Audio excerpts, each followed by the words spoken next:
Hi, Tylord here. I wanted to make another quick little video.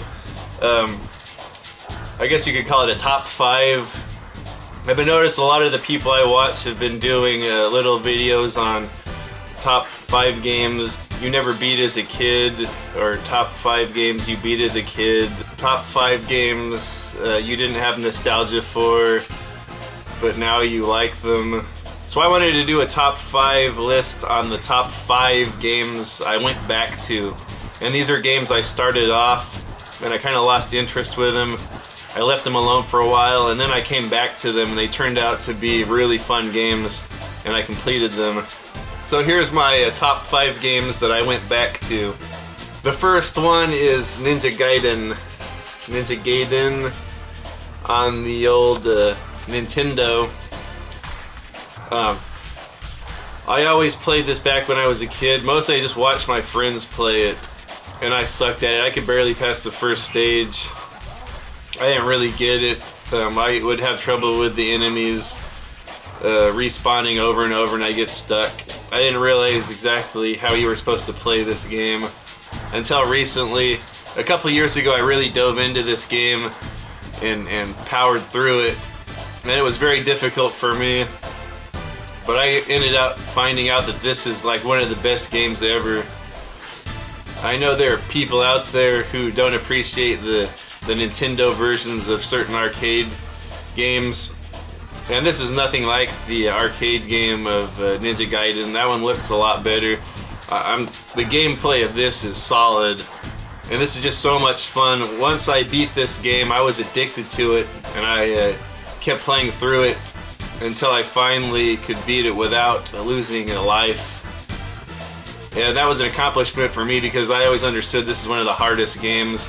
Now I understand it's not really one of the hardest. It could be up there, but you know, it has unlimited continues.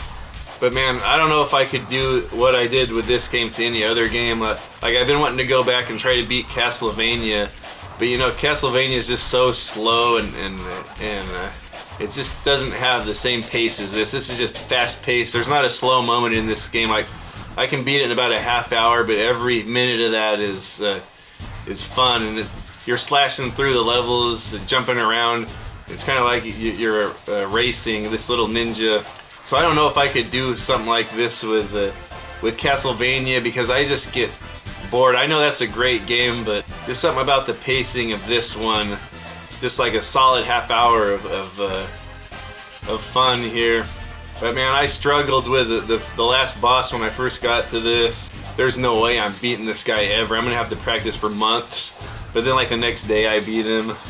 I still kind of get anxiety when I get to the boss in here. But man, this is such an awesome game. Not only is it a fun game, but it was sort of like a movie back then that had little animated cutscenes between every level, and that was something new for 10-year-old kids or however old we were when this came out. We thought it was really cool. Oh, whoa, this is like a cartoon! Little animated cutscenes between the levels. Next one I left alone but came back to and ended up really liking it is The Evil Within. Man, I was really looking forward to this game. It's developed by Shinji Mikami that directed Resident Evil 4 and Resident Evil 1, I believe. So I was really looking forward to this. Resident Evil 4, as you know, is my favorite game ever made.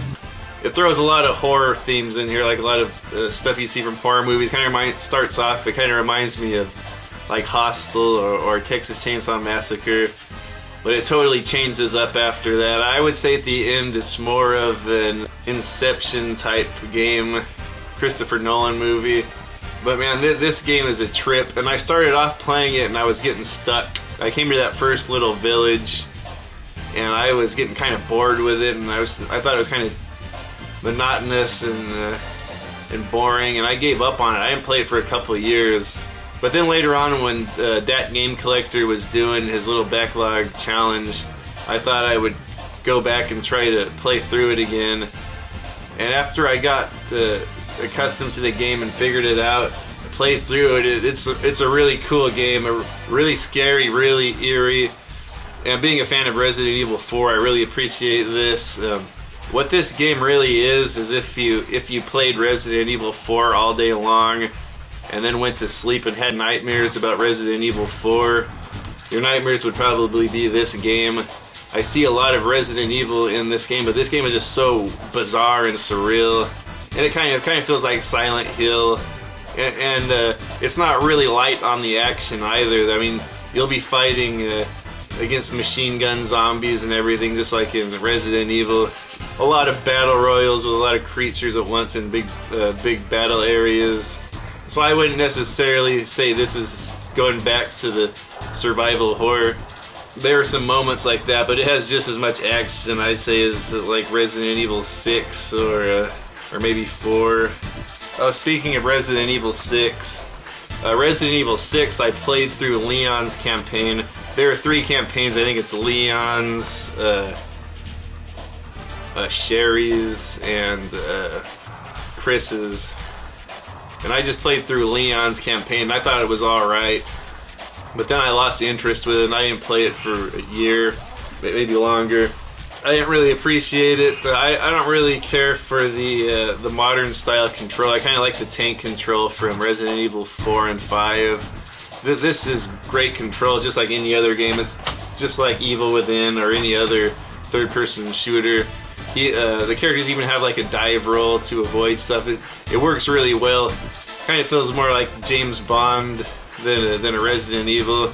But I think that's kind of why I appreciate this game. I mean, this game gets a lot of crap, but they put a lot of effort into this. This is a huge, ambitious action game. It feels like it has the budget of like a Michael Bay movie. So much stuff you wouldn't expect to be in Resident Evil, but you know, it's always been there. It's just heavy on the action here. But I actually enjoyed, I played through, what is it, Jake and Sherry's campaign. I liked that. That kind of sort of had like a James Bond movie feel. I think Chris's campaign was just a lot of action too, but I enjoyed it. So I played through this, and man, it's a solid game.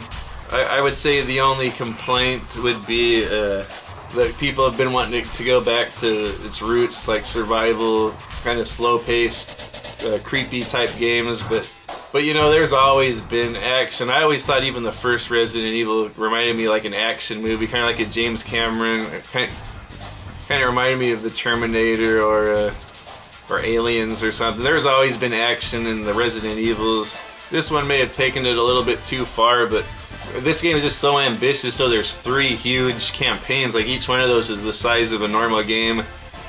And it's not like it's the same campaign. Actually, there's 4 of them because I think you can play as Ada. And they overlap a little bit. And the cool thing is if you're playing with a friend or by yourself and you're online and you run into an area that's part of a separate campaign, some other people online playing that campaign will join up with you in that certain area of the game. So I think this is really ambitious. And this is my Xbox 360 copy. It came with a free download of Resident Evil 4, 5, and Code Veronica. And it came with Resident Evil Degeneration, the CG movie. Anyway, this is a game that I lost interest with, but I came back to it and I enjoyed it. Okay, another one, Silent Hill 2. I got this when it first came out on Xbox, and being a big fan of Resident Evil, I thought it would be similar. It is in some ways, but I played this a little bit and I kind of lost interest with it, and I didn't really understand what was going on. This is another game really surreal. Yeah, but I played this a few hours and I kind of lost interest, so I put it on the shelves and went on to other games. A couple years later I went back to it and played it through, and I'm glad I did, because I really enjoyed it enough to play it through a few more times. I probably played this thing through about 5 times. I would say if you're just going on pure horror, if you don't add the action elements in, like Resident Evil 4 is my favorite game, but just as far as pure horror game goes, I would say that this is the best. Man, it's just so eerie and surreal. Okay, number 1 game I went back to is Shenmue II. And man, this is now one like within my top 5 favorite games. I like it as much as Shenmue 1. I played Shenmue 1 back on Dreamcast and loved that game. This one, I was always looking for the European version on Dreamcast, but I never found it. I did see it at GameStop once for $30, and I should have grabbed it because I think that thing's $100 now or more. But I did see it at GameStop, but then I knew it was out on Xbox. I thought, like I could get it for $9.99 on Xbox or whatever. So I didn't get the Dreamcast one. I ended up getting this. And it starts off a lot different from the original Shenmue. This one, Shenmue 1 starts off slow and it gives you time to become familiar with your surroundings before it throws you into something hard. This one just throws you out in Hong Kong with very little money. You don't really know where you're going. And I just kind of got overwhelmed with it.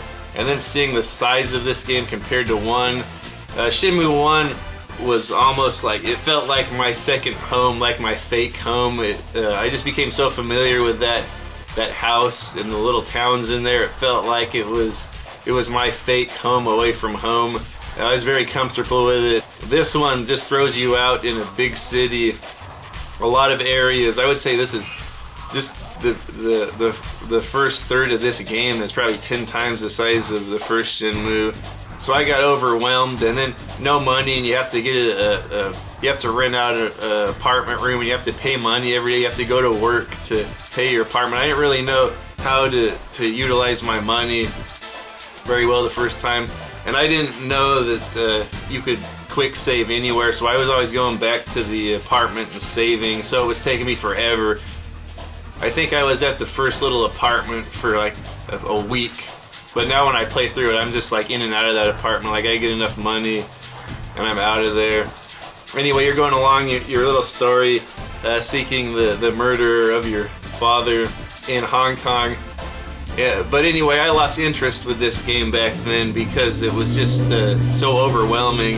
And I was busy playing other games at the time. That's back when I had good money and I wasn't married or have kids. So I could just buy a game every week and beat it. So I kind of lost interest with this and went on to other things. Anyway, once again, that Game Collector's Backlog Challenge forced me to come back to this. And I really did want to come back to it and beat it before Shenmue 3 came out, which I pre-ordered because I love Shenmue 1 so much. But I had to beat this before Shenmue 3 came out. So about a year ago, maybe less, I dove into this again. And I really struggled through it because I didn't realize, like I didn't even bother to look, it's so obvious. I didn't realize there was a quick save option in this game. So I would do a couple little things, run back to the apartment and save.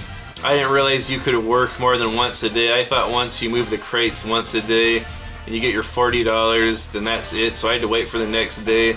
I didn't realize you could just keep going back to the foreman and keep doing the job over and over. I didn't realize you could go quick save by a gambling table and then bet all your money and double your money and then load it up again if you lost, or load up the game save. I didn't realize any of that, so I really struggled through this, but I think that created a bond between me and this game.